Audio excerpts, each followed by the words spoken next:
Each year, Spotify offers to its users the opportunity to reflect and look back on their listening behaviour. And it offers this in-app experience where it shows users some of their data in the form of quantified statistics like how many minutes have you been listening to, who are your top artists. And they also make these interesting interpretations about this data, making claims about identity and music taste. Nina and I have been thinking about Spotify Wrapped as an annual algorithmic event. By algorithmic event, we refer to the way that at certain times of the year, people are collectively oriented towards a particular algorithmic system and mode of data capture. We're also thinking about this in terms of what we call wrappification. By wrappification, we mean the repackaging of behavioral data that captures a specific activity throughout the year. And then there's also a wide array of responses to this repackaged data and platforms claiming that they can know us in this particular way. We wanted to provide an opportunity to collaboratively think through this idea of wrappification with participants. And so we've brought them together in creative workshops. We usually have 25 participants in our workshops. They then work together in smaller groups to do a variety of exercises that sort of help them, both creatively and critically unpack what's going on in Spotify Wrapped. This is because we think it's worth taking seriously the experiences and insights of ordinary users. At its core, it's just data, but with the way they've packaged it and with how many sort of stepping stones they've given you, they've really opened up sort of what you can do with the data. So even someone that's not well versed with the numbers or the statistics has a very easy way to interpret what's going on. We invite participants to zoom in on specific features of Spotify Wrapped. One of the exercises we have is a deep dive into the listening characters that Spotify uses every year. And then we ask people to consider, well, what are the assumptions that are baked into these groupings of listeners? How do they feel about the labels that are kind of stuck on them? And also, what are the forms of data that might go into these categories? Like for this one, it says my taste is sublime, but then that's because I listen to my own playlist. Right. Exactly. Like they can measure that. The resistant thing that was mentioned before sticks out to me in the hunter as well as the mastermind, where it's kind of saying, well, we can't get our hands on you, we can't grapple with you, we're finding it difficult to categorise you.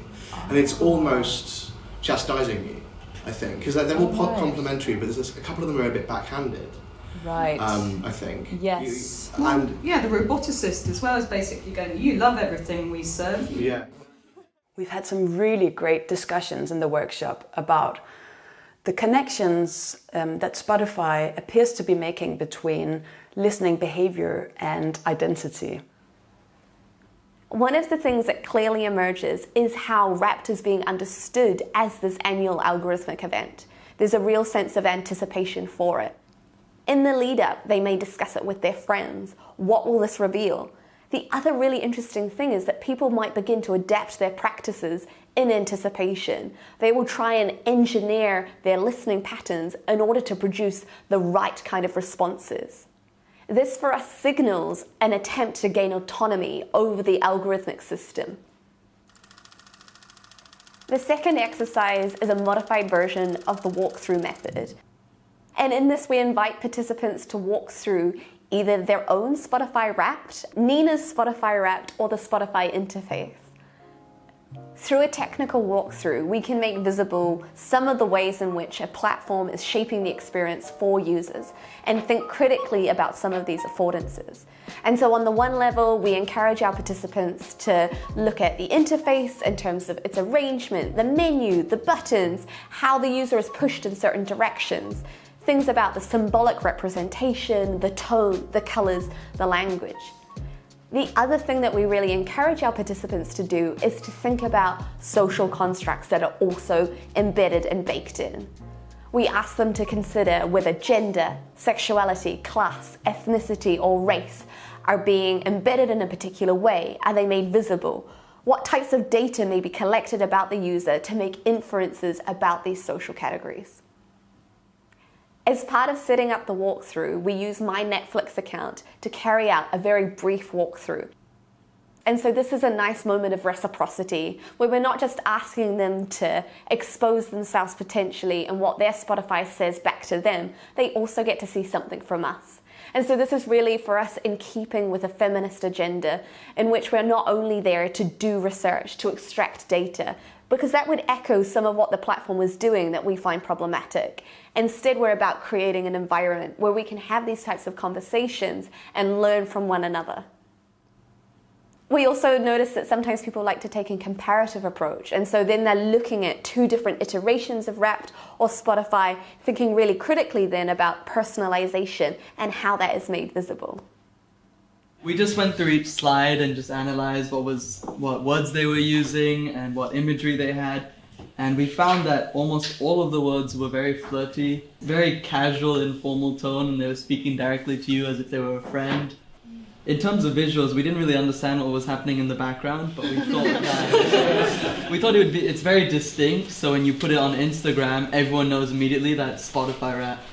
And if everybody reposts it except for you will feel as an outsider, so you might also download Spotify, so that in the next year we also be part of the community. Mm-hmm. It's all in the marketing, I think. Our participants are highly aware of the commercial imperative behind Wrapped and Spotify more broadly. And they're quite critical of that. And it's been interesting to discuss this in the context of also the celebration of Wrapped. The final part of our workshop is a creative exercise.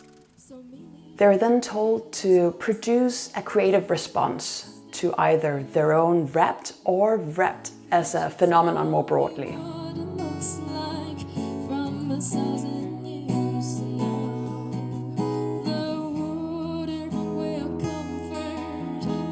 Giants came before us, but they all perished before I could say this foolish things. Whenever possible, we try and invite a musician to come and play some live music as participants are doing the creative exercise.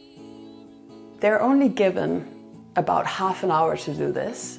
Even so, they manage to produce incredibly insightful and creative articulations of Wrapped.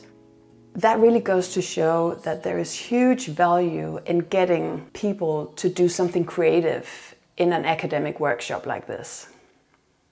In keeping with Spotify's approach to personalization, Nina and I really think hard about how we can adapt our workshops to be particular to the group that's invited to take part. One of the things that Nina and I do ahead of the workshop is to create a playlist with our participants' top songs, and this is something that accompanies them as they do the creative exercise. We also ensure that we bring along printouts of some of their top artists so that they can choose to include this in their creative response. So this is my piece. I got BTS at the end of my Spotify Wrapped as my top artist, and I was assigned a mastermind card for my music tastes. I listen to what I want when I want. If that makes me a mastermind, so be it, but music shouldn't be about categorizing people, it should be about how it makes you feel. Another aspect to Wrapped is how it is considered to be a revealing moment. And sometimes people are presented with results that feel at odds with their lived experiences or their imagination of what they're listening to.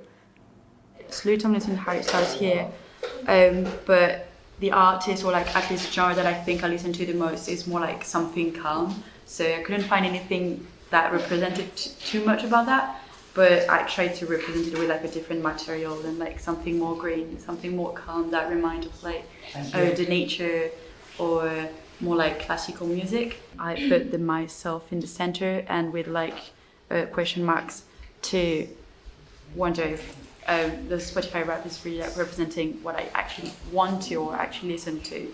There is a real tension then between what Wrapped shows and how people think and feel about music and what they're listening to. This is something that often is being played with within the creative artifact. And that is because Spotify Wrapped is unable to capture some things that are really intrinsic to the way that people listen to music. I'm Henry, and this is my crude, childish, boomer installation about my dismay at the seeming death of the album as a medium that matters, or at least that's being pushed. As you can see, the flaming wreckage of the LP, and then the triumphant crowned single. I'm not sure it's a great metaphor because this is still vinyl, but and it's more playlists than singles that are getting pushed. But yeah, this was what occurred to me. So it was basically related to when I was like traveling, or when I was like reading even for university or in my travels.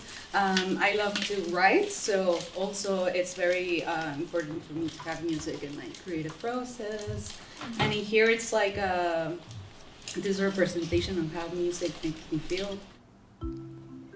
Music is connected to feelings, emotions, where people are, things that Spotify is unable to know. So there can be a sense that Wrapped is somehow inadequate. It is revealing something but concealing part of what makes music so important in the lives of our participants. Are you interested in Wrapped either as part of your research or as a dedicated Spotify user?